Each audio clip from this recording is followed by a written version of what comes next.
Well, howdy YouTube gamers, welcome, and today we are doing a big react. This video, I actually found it like yesterday. The title is Stop Playing Wrong, reacting to Nightreign Gatekeepers. So, topic is interesting, and yeah, let's roll with it. You're not using Executor or Recluse, I'm leaving the game. Go cry about it, you're a terrible teammate. Look at this, look at this, look at this. Read what the you pick up.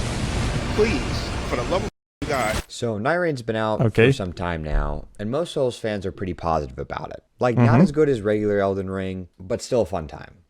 I think it's worth to mention how, like, perception of Nightreign initially was very bad, and it actually shifted. People were like, wait a second, we thought it's going to be a slop, but Nightreign is actually pretty fun, yeah. I talk about Nightraign's routes and boss guides, but today we're going to do something a little different. The other day I was browsing through Facebook, I know, kind of weird, on specifically the Nightreign Facebook group, and I was reading some of the posts and like, wow, people love to complain. My girlfriend is actively posting in Elden Ring Nightreign groups on Facebook, so I am getting like second-hand type of experience because she is screenshotting particular comments or like discussions that she has there, and let me say that people on Facebook, as kind of expected, it's like the biggest casual cesspool of people that basically have no idea what they are talking about, but they are going to bring up, let's say, I have played this game for 250 hours card, and I have 37 out of 37 achievements, therefore I'm actually goated, and my opinion matters. To set everyone in the mood, let's start with my favorite. I have 250 hours in Nightreign, and here are some things I wish I could tell my random teammates when I play with them. So right off the bat, we got the hour drop, which is one of these, yeah. Now, it's been my experience, whenever somebody drops their total hours in a game, that tells me absolutely nothing. You can have 1,000 hours in a game and still be terrible. Prime example, I had a roommate in college. He was on academic probation and was only taking like 2 classes. Still managed to fail both of them. But he played Modern Warfare 2, the original, like Xbox 360 Modern Warfare 2, just all day. I mean, would skip classes. Again, he only had 2. He would skip the 2 classes just to play Modern Warfare 2. And I sat there and I watched him play. Now, I'm not the best at Call of Duty. I'm pretty good. I'm well above average. And it was infuriating to watch him play. I mean, this guy, no better than a .2. Yet, I would venture over the span of 2 semesters that he probably put in about 1,000 hours. Still terrible. It's worth to actually mention that people that are bad at games for thousands of hours are usually victims of just not experimenting how to potentially get better. I can bring the story of this type. Like, I had a friend of mine, she actually used to play League of Legends, and she was hard stuck in bronze, which at the time was the lowest tier. And I decided that I'm gonna try to help her like somehow, because in League of Legends I had like a diamond rank, like was like a mid-diamond. Nothing spectacular, but well, definitely better than bronze, yeah? So I actually helped her by, first of all, decreasing her sensitivity by half, because I noticed that she was literally missing minions when she was clicking on the minions. Like, she just couldn't aim at them because her sensitivity was so high. I changed her hotkeys, and she went for the first season from bronze to gold, just because I did some adjustments on her PC, so like she could actually play a little bit more efficiently. I mean, practice definitely makes perfect, but you got to learn from your mistakes. Yep. You got to figure out the routes to go. You got to figure out spawn points. You know, it's going to vary depending on the game that you play. But anyway, let's see his takes. The first thing I would tell them is I'm not doing that stupid cave. So many times I've seen people mark the cave like, bro, no. We will get better weapons. The cave is a literal waste of time. What the fuck? Dude, like, the cave literally has one entrance and you can exit from the other side. You can also like do caves at the end of the day too, just go into the fog, like it's not going to insta-kill you. On top of that, like characters like Executor, for example, like benefits a lot out of caves. You can also technically split if you don't want to do the cave. Like, you can always just split. Let's say like so you could on that river nearby this cave, nearby this mine, in fact, you have like like a field boss, you can utilize this field boss in order to like just like start fighting it, let the other player do the cave. He is going to get out of it with the upgrade if you don't need that upgrade, and your teammate is stronger in the process. But let's... You cannot split when you play with randoms because they get very salty. I mean, it's better for the team of randoms to just stick together because otherwise you risk them DCing on you. They don't understand your thinking process, your decision making. Okay, you know what? Frankly, it's not really that bad technically if someone gonna get salty and DC on you, because then like the match getting downscaled. The bosses are easier and you are still efficiently like going to go through the game if you know what you are doing. So wait, so the game immediately scales? Yeah, it scales down immediately. When someone is going to leave the session, the game immediately scales down to 2 players instead of 3 players. It just happens? The event is coded correctly? Wow. Yeah. I mean, Nightreign is well done, frankly. Like, it's really well done game.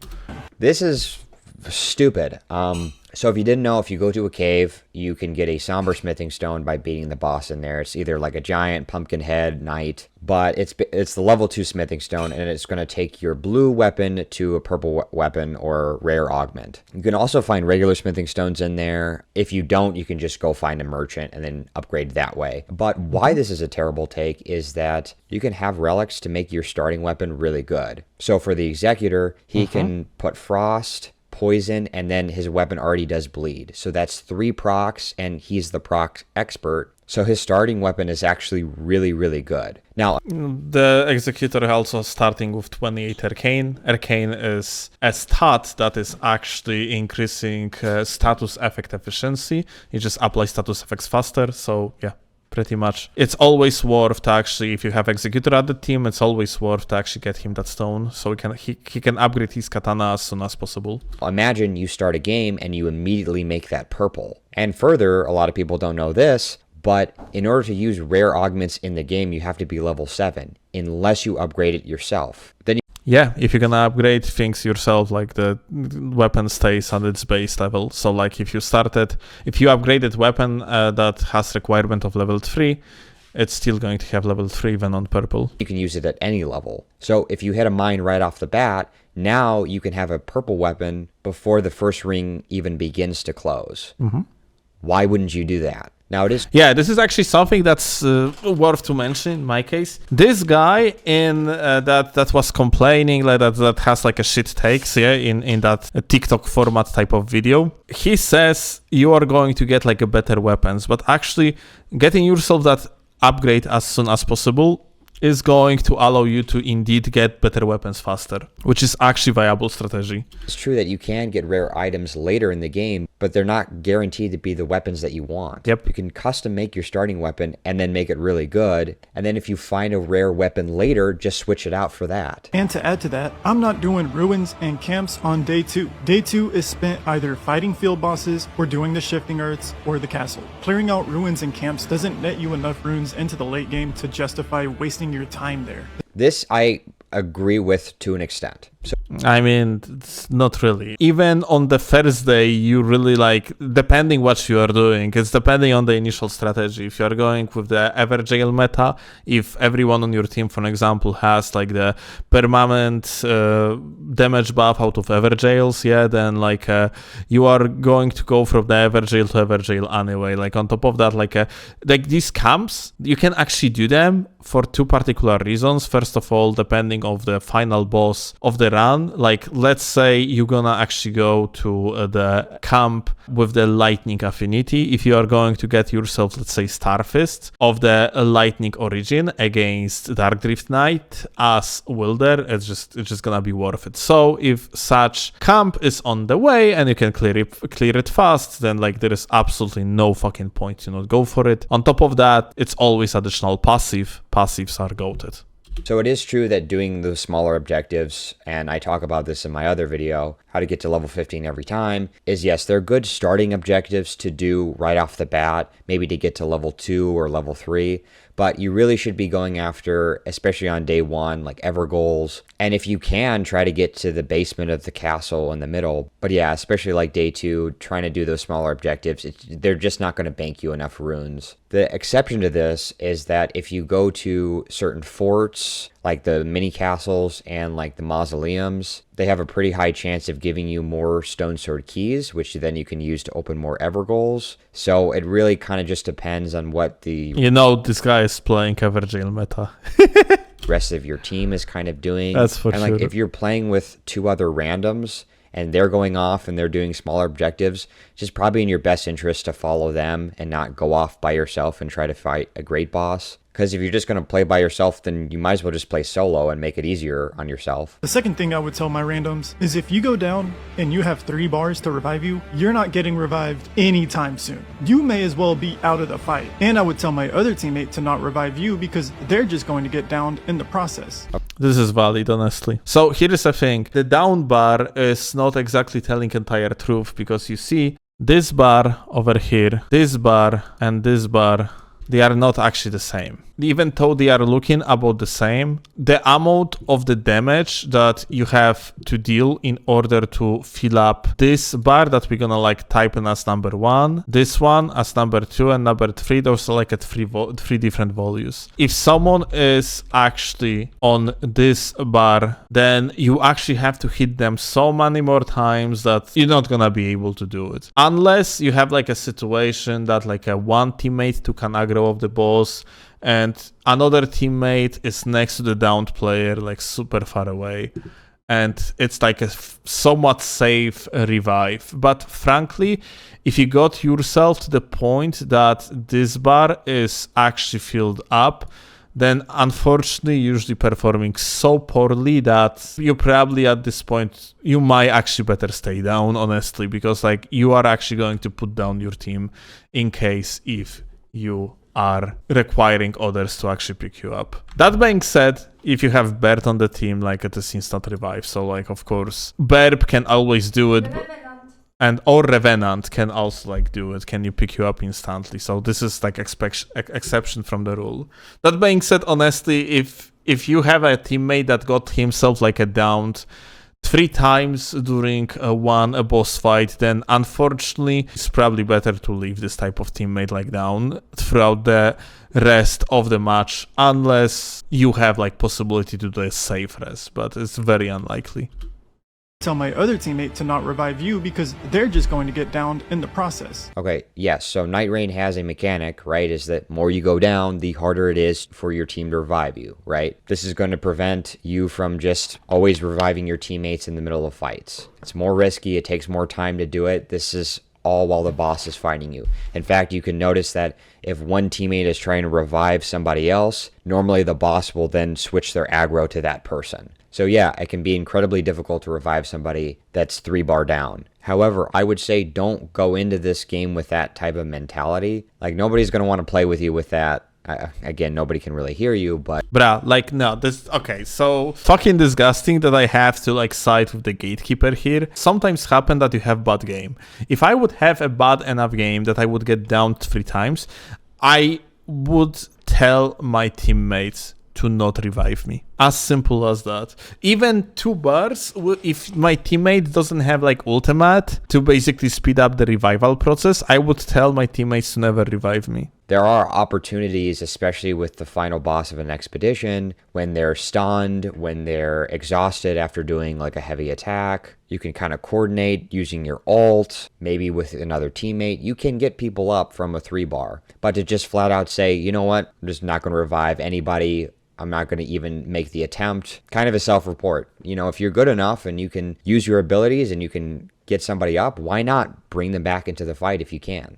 Usually no character can do that efficiently, besides literally. So let me actually think. If I recall correctly, Wilder is going to actually get instantly 2 bars. I think Ionai gonna get instantly 2 bars. So like I can see situation where I could like utilize Wilder to lure up the boss ult the boss and also ult the player that is downed, and then like rely on Wilder's fire spread on the ultimate if you have like a relic for it in order to actually revive someone from 3 bars. Yeah, I can see that potentially happening, but if I could go for that, then yeah, but chances I can set up something like that are rather unlikely in the actual gameplay. Again, it's kind of less about like giving tips here and it's just more like complaining about his teammates. The third thing, and this is the most important thing, drop good items for your teammates. If I'm playing Duchess and I see you have a Moonveil in your inventory and you're not using Executor or Recluse, I'm leaving the game. Go cry about it. You're a terrible teammate. You don't know how to play the game. I don't care. I never thought I'd say this, but there needs to be some skill-based matchmaking. This is obviously his worst take. He's going to complain about this one like a child here. When you go into an expedition, you're not guaranteed any weapon. Every time you take down a boss, there's a level of random generation that happens, right? You can increase your chances of getting certain weapons, certain good weapons, if you of course go for the big bosses, the great field bosses, or do the shifting earth objective. But let's say you're playing the Executor, you're not guaranteed the Rivers of Blood. Now, let's say a teammate gets the Rivers of Blood, and let's say they're playing Raider, a weapon that does not scale well with them. He's not entitled to give you that weapon. You're random who he has never talked to and can't talk to. You should be good enough at the game where you don't need a specific weapon in order to beat the night boss. But probably why he's the most whiny here is he didn't upgrade his starting weapon in the mine. So now he's forced in order to hopefully get a rare weapon that scales well with his character that he really likes. It's so ridiculous, man. The guy's complaint is that if you are not like going to drop to the teammate like a weapon that's working for them, then you are a bad teammate. Okay, not gonna lie, it's somewhat of a take that is understandable. Yeah, let's say like if I have a Moonveil, let's say, yeah, on Rider, then I am kind of trolling if I'm not gonna drop it to Duchess, for example. What this guy doesn't take into consideration is what would be actually the passive on that Moonveil, because that's also important. If the passive on the Moonveil is, let's say, something like additional damage with the jump attacks, then Rider ultimately is going to benefit out of this passive on Moonveil more than another player of, let's say, like of the Moonveil, yeah? In the meaning that like someone with like that Moonveil in the hands of the Duchess is probably going to be less efficient than that Moonveil on the Rider, just because of the jump attack passive, because that passive essentially is going to make Rider do that much more damage in total. That said, there are cases where no matter the passive, you give the weapon to another person. Like if I find a Lusat staff with Rains of Arrows, I give it to Recluse, period. Not Rains of Arrows? Stars of Ruin. Stars of Ruin, yeah. Yeah, that might be the case. Yeah, right. It's true. I saw a Guardian who literally used Maria Sword and did not give it to Ion Eye. Not just that, he at the end switched the weapon and removed passive from it. Insane. So now he's forced in order to hopefully get a rare weapon that scales well with his character that he really likes. It's so ridiculous, man. But good news for his teammates. If he does leave, 2 things happen. 1, you lose a very annoying teammate. And 2, all the bosses have lost 1/3 of their health because it's going to scale down for only 2 players. And they have less poise. So you're going to be doing more stance breaks. So honestly, it's a net positive. But yeah, I scroll through the comments and most people kind of agree, yeah, this guy's just whiny. I'm surprised that he has 250 hours and he doesn't know how to be a good teammate. So the next guy, we're going to review a couple of his posts. Okay, like, just want to mention about that, like, if someone is bad at the game, they're going to stay bad at the game unless the proper mindset is going to actually emerge. That being said, we don't really know much about the Gatekeeper number 1, like the guy from the TikTok. He's yapping in the way that actually suggests he's probably pretty shit at the game, but maybe he just has shit takes and actually he's goated. In such case, if he can solo carry like the entire team, then it doesn't really matter. Then like it's, even though like he might have a shit takes, he's still going to be actually valuable teammate just because he can like carry the game on his own. Like, yeah, I can understand that, okay, you might be a bad teammate from the perspective that you're like a shit to your teammates, but at the end of the day, what's important is efficiency. If you're going to win the run despite like toxic player on the team, then, well, I guess it's okay. One of the most insufferable people, and I pray that I do not get him as a random anytime soon. So I'm not going to show his name or anything. He posts in like all the Elden Ring groups, but let's read some of his posts. He says, so I need to have a conversation with the Raider stands again. So I'm on the mic with somebody playing Raider and another random who was sweet, but she was new and lagging behind us a bit on the map, so the Raider and I was just mobbing shit and left some small enemies here and there for her to kill so she wouldn't feel left out. Very nice of you, thank you. So Raider guy and I hit up a castle, and we go through the basement and we see that there's a bell-bearing hunter down there, so I specifically said, go ahead and attack him. I got a clear shot at him. Just dog him. I don't know what's going on here. He said, okay, bro. Why my mans took like 3 steps inside and cast Totem. Because that's his ultimate, I guess. I instantly just muted my headset and microphone and sat down. Then when homegirl came, she asked me a effed up question. Why are you sitting down? I just simply said, no reason at all. Now, to be fair, the Raider didn't die and we were able to help. So it was never a problem here. Nobody died and they ended up defeating the bell-bearing hunter. But guys, please be aware of the team that you have around you and the small spaces that you're fighting in. Shake my head. So okay, I just want to point out that like riders have to learn how to use their ultimates in order to not bother your teammates with it. Like riders ult is pretty fucking great, but yeah, if you are just like being locked on like a boss and you're just gonna use ultimate just in front of the boss, just like that, without angling it, like outside. So, like, you are not bothering about potentially obscuring the vision of your teammates, then, yeah, you are using the Rider's ultimate pretty poorly. This entire yap that we see here is pretty ridiculous, honestly.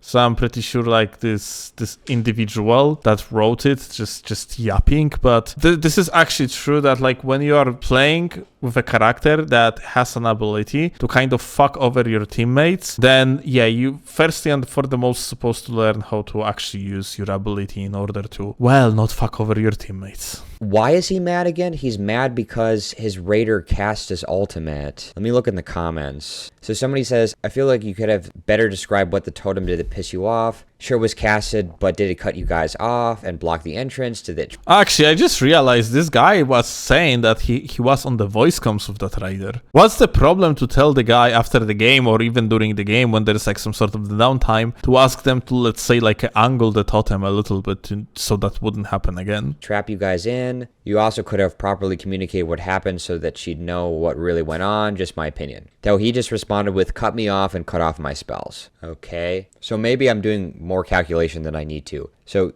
you said he took 3 steps inside the basement area.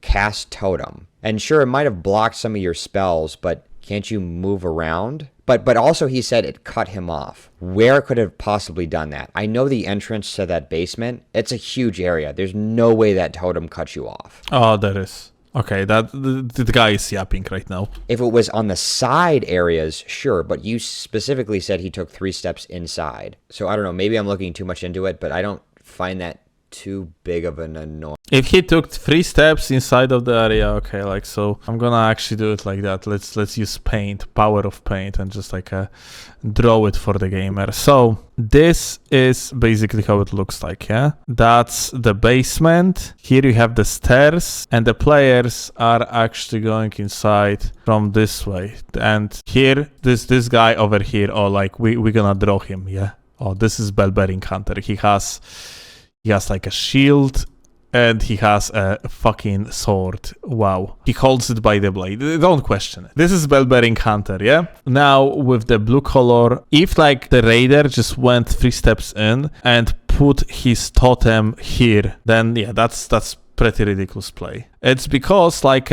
if like the other guy played on the recluse, and let's use let's say a green color to actually mark recluse.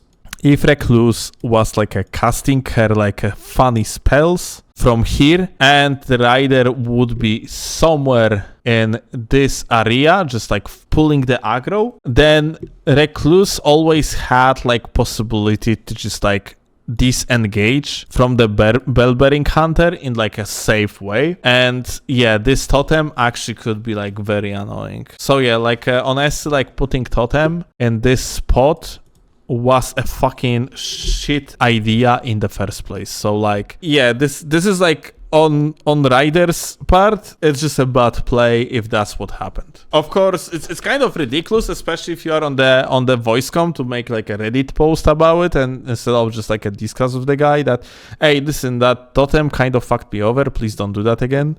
But well, like I mean, Facebook groups going by its own rules, I guess. I think the most annoying thing that sometimes the boss can get stuck in the raider alt, but I don't really blame the raider. I think there should be a mechanic where you can take away the totem if you like click the alt again, but that's a mechanic problem. That's not a player problem. My favorite thing is that everyone was fine, like nobody had to reset or anything. He's just complaining to complain. But you're going to notice this theme for this guy. So I had some videos on hand for this, but he actually just posted the other day. So let's look at this one. Raider mains strike again. Okay. Now he could have simply went to the other side of the knight, let me aggro. And when we just confuse the AI, but no. Sorry, let me aggro and we just confuse the AI. I don't know what he means by that. So what he means is, like when we see this this place over here, so he wanted to stay on this part of the map and shoot the mob, so the mob would come like from his spot closer to the ledge here, but would never actually be able to go through.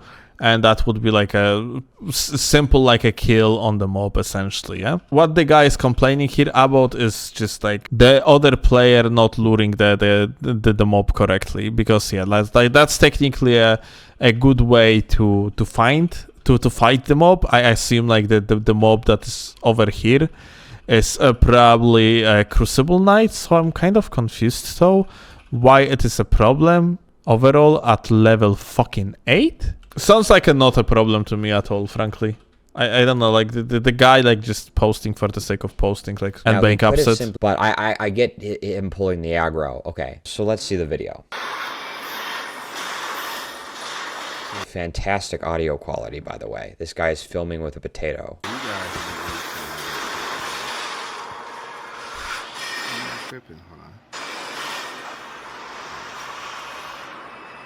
So, Raider fans, once again, also can barely hear him. I'm getting my reward. I'm looking at shit. And he's obviously waiting for us. And I have a clear path. I don't Okay. have to jump over there. He doesn't have to do this. I mean, I don't see the problem. So listen, overall, that's true. The gamer could use the strategy of pulling like Crucible Knight to the ledge, but fucking why? You have level 8, dude. It's such a non-issue. If they were, let's say, like a level 5, yeah, sure. But at level 8, you just fucking run through like these crucibles like without much of an issue. So like, I don't get it. I mean, it's complaining for the sake of complaining. This is what I'm talking about. This is exactly that. Exactly that. And why? You could have just let me cast. You could have just let me cast. Attacking from the other side and let aggro. Honestly, this is so fucking frustrating to see this type of approach, because this is an approach of the entitled retard that basically is just like pure like casual gamer, and he requires other. Okay, you know what? No, I see what's going on here. You know what's the issue?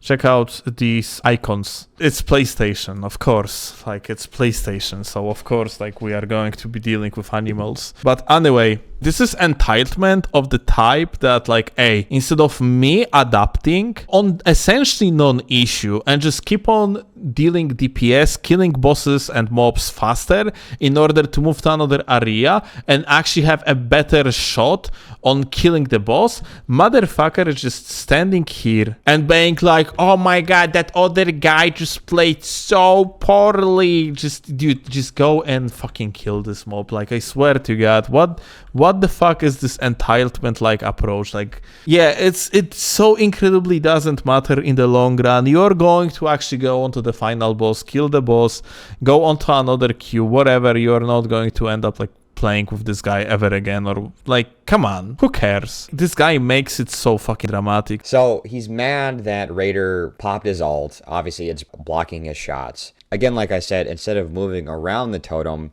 he's just going to stand there and complain that the Raider cut off a couple of his spells. Like this is so goofy. This has to be rage bait. Like this, it's working. It's working against me. He has to be getting me somehow. These can't be real criticisms that he has. Dude, he posts a lot here. All right, so one more from him because it's so funny. So Preface, I'm sure a couple of people know my face in these groups. Oh, we do now. I'm a Peri Celestial. Peri Cooked with Celestial. that one. He cooked. Okay. I'm a battle mage. In terms of PvP, I can be really toxic. But in terms of PvE, I do my best to help everyone. I'm sure you do. That being said, I do agree that the community could be a bit more welcoming to noobs and average gamers. Says the guy that posts 20 times a day complaining about randoms. But when things like what happened in the first video below happens, it's unforgivable. P.S. Noobs, please understand your character's strengths and weaknesses. Either that or stop being distracted by shiny things. Kids shouldn't play with adult toys. Bruh. Oh, that was a tough one. That was a tough read at the end there. Like, this is actually self-explanatory, by the way, yeah? Like, it's obvious that, like, if players are actually bad, new to the game, therefore, like, usually, they are rather going to be bad, then what? Do you fucking expect it, like, for them to not being bad? Just the guy being like, yo, I know you're new to the game and bad, but please don't be bad. But let's actually see the video. Let's watch it. Hold on. Stop being poor. Is in response to why we don't need game chat. Look at that dodge roll. I like how he had to add in, like, look at that dodge roll. He's got to brag a little bit about his skills here. Y'all say this is a toxic community because we talk about noobs, right? Here, I don't know what that is. Oh yeah, I have. Can I? For a legendary staff, I have Azur's great staff, right? Or I mean, is there a truck backing up in the background? Do you hear that beeping? Great staff, right? Dude is going for Comet Azure against one of the most mobile bosses in the fucking game. Wow. Like, fucking pick of skill. Or I mean, there's like, I think there's like a truck. I think there's like a garbage truck like backing up outside of his house so, as he's recording. I don't know. Bro, everybody is a noob. Game is out for like a month. Dude, you don't understand. This is kind of different mindset. This individual on the screen actually thinks he's goated. You can even see like his decision making, like he's rather a dogshit player. But he's actually going to believe that he's goated and complain about others. Like, this is like one of these teammates that actually don't want to have on the team. Not because he's just a goated but toxic, but because he's both dogshit and toxic. Oh, I found that funny. Sorry. Azur staff. I could milk this boss hypothetically, but he will not stand still. Yeah. So the boss unfortunately doesn't stand still in boss fights. A notorious problem that FromSoft has. I really wish that bosses just stayed still. That way I can just melt them, but fortunately, they have to move around. Crystal staff or Lucette staff would be fine here. Also, if you find a powerful staff, give it to the recluse. Look at this. Look at this. Look at this. Did you guys? Oh, kurwa, Guardian uses Stars of Ruin when he has Recluse on the team. Okay, you know what? That Recluse is dog shit, okay? Like, incapable of adjusting and just fucking yapping. You can clearly hear the guy is fucking half-brain, but this is ridiculous. Actually, the fact that this Guardian is using Stars of Ruin, honestly, like, this is a tilt factor that I could even fucking understand, honestly. Like, despite the guy being bad. Yeah, this is like trolling on the next level. Oh, let me rewind that. Okay, he's rewinding it, so in case you missed it. Why? Oh my god. And both of these passes, I forget who it was. I believe it's the Iron Eye. Homie. Very clearly the Guardian. Very clearly. Homie, you're going to use that staff twice and you can't use it again. Why are you holding broken staffs? Look at the health. Not to mention, he should get me that fast. He's tripping. I have the affinity on. Okay, it's like I said before, nobody's entitled to give you anything in the video game. If you got the Guardians do whatever they can to try and be viable. staff, if he got the staff, I mean, you don't know what relics he has. He might be good with the staff. Chances are. Okay, I swear to fucking God, the creator of this video is sometimes actually a gatekeeper of the gatekeepers in the retarded way as well, not gonna lie. There is no way in the shot you can actually make Guardian work. Like, what are his stats even? Let's check this out of pure curiosity. At the level 15, Guardian has 10 intelligence. No matter what, you're not fucking making, like, Guardian viable with Stars of Ruin. Or he's probably not, but I guess they don't beat the boss because he's complaining about it and he posted it on Facebook, so I'm assuming they didn't beat the boss. This is just another self-report. You're just not good enough to beat the boss, not because you didn't have the staff that you wanted. Like, yeah, it would be nice that he dropped the staff, but he doesn't have to. That's what he earned, and if he wants to use the staff, he gets to use the staff. Do you see how this?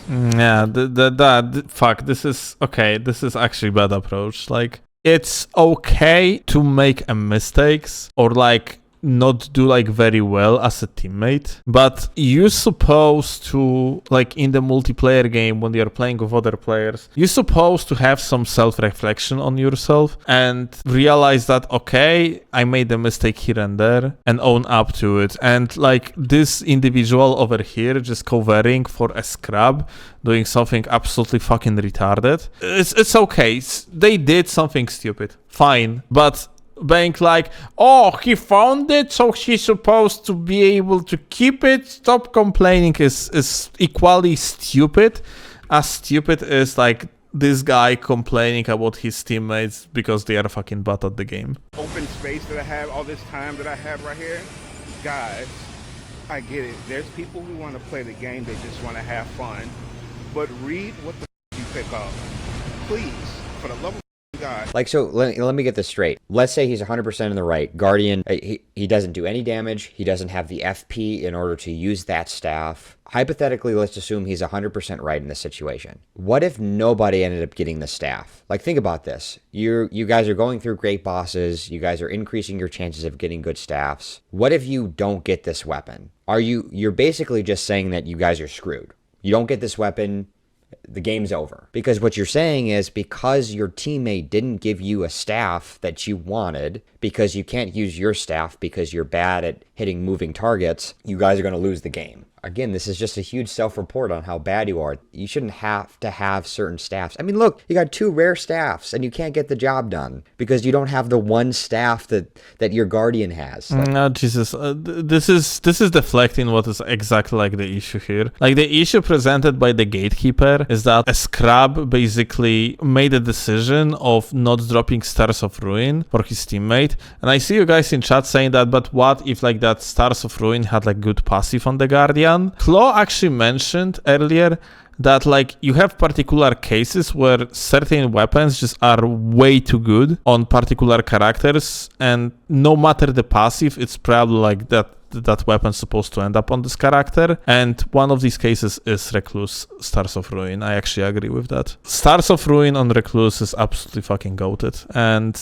indeed, that's one of the cases where you always supposed to drop Stars of Ruin to Recluse or Duchess if you have like this type of characters on the team. Like, Stars of Ruin absolutely melts. Overall, let's say it like that. I have feeling like, yeah, at this point, a creator of this video kind of tries to push certain narrative and just tries to shit on the Recluse guy. Like, that Recluse guy is an idiot, let's make it clear, yeah? But that Recluse can still be like angry at particular decisions of the teammates, and I guess that's fine. This is just objective fact that this Guardian made a mistake by not dropping like Stars of Ruin to the Recluse, and that's it.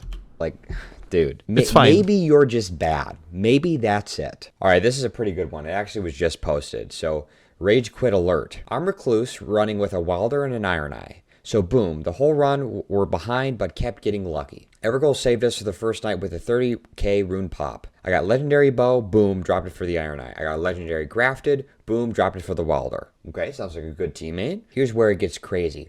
You got fucking grafted in early game. That's goated. By the way, almost 300 hours on the clock in my case. And you know what? I still didn't see even a singular grafted. Wilder is holding a Dark Moon Greatsword, which my rune setup is literally built around. Which is my rune set. I think he means relic setup. Am I misreading that? Yeah. So like I also sometimes say runes instead of relics. But I highly doubt that you can actually, as a recluse, set up relics around freaking Moonlight Greatsword, but okay. I think he means relic setup, like all the weapons that scale the best with his relics and his character. 3 blue staves and a purple magic sword, but it has a good skill but not enough. I'm in the waiting room trying to signal for a trade, doing the little emotes, whatever. Dude just stares like I'm background noise. So I did what an emotionally unstable support player would do, dropped my whole inventory on the ground and dipped. GG, I had to peace out, I'm not a loot mule. Alright, to be a little fair, well, at least he dropped the loot. does stink that, you know, you're constantly dropping things for your teammates and you don't feel like you're getting reciprocated. But like I said, nobody is entitled to anything. That includes your teammates. You know, if you got a legendary bow, you didn't have to drop that legendary bow for your teammate. You didn't have to drop the grafted sword for the Wilder. Now, Wilder is really good with great swords. I actually haven't used the Dark Moon Greatsword with Wilder, but I'm assuming because it's a great sword, it's good with him. Wait. Actually, I have to check this out. Like, Recluse crying for a weapon that doesn't even have a good scaling in intelligence. That's actually right, because they changed scalings in comparison to regular game. Let me see that. Maybe that Dark Moon is actually better on Wilder. There is a high probability it's actually like that, because entire Greatsword class got actually changed quite heavily, and it might be the case. So let me actually see. Ladies and gentlemen, Dark Moon Greatsword is literally better on Wilder than it would be on the Recluse because of the strength scaling. There is a chance that projectile on its own is counting like damage of the intelligence because it's a bullet. I mean, you know what? Let's do it real quick. Let's debunk it just out of pure curiosity. 550 something, yeah? Let's see now on the Recluse on level 15. Yep. So the bullet doesn't calculate only out of intelligence. It is literally better weapon on Wilder. That's pretty funny, not gonna lie. However, you see that he's holding it. So chances are he's probably going to use the Greatsword in the final boss fight. So why would he drop it for you if that's the weapon he wants to use? Like, I get that it would be great for you to use, but again, you're not entitled to anything. You know what's the best part? Yeah, like, I really dislike approach of this guy that is basically, you're playing multiplayer game, but you do not fucking, like, own anyone anything, and therefore, like, you're supposed to only care about yourself. That's, like, actually selfish, scrabbish approach that makes you a fucking bad player and fucking miserable to play with at the end of the day. If that would be, like, optimal to actually drop that Moonlight Greatsword, like the Dark Moon Greatsword, then the teammates should drop it. But it wasn't in the first place, so, like, this entire talk is just like pointless at the end of the day.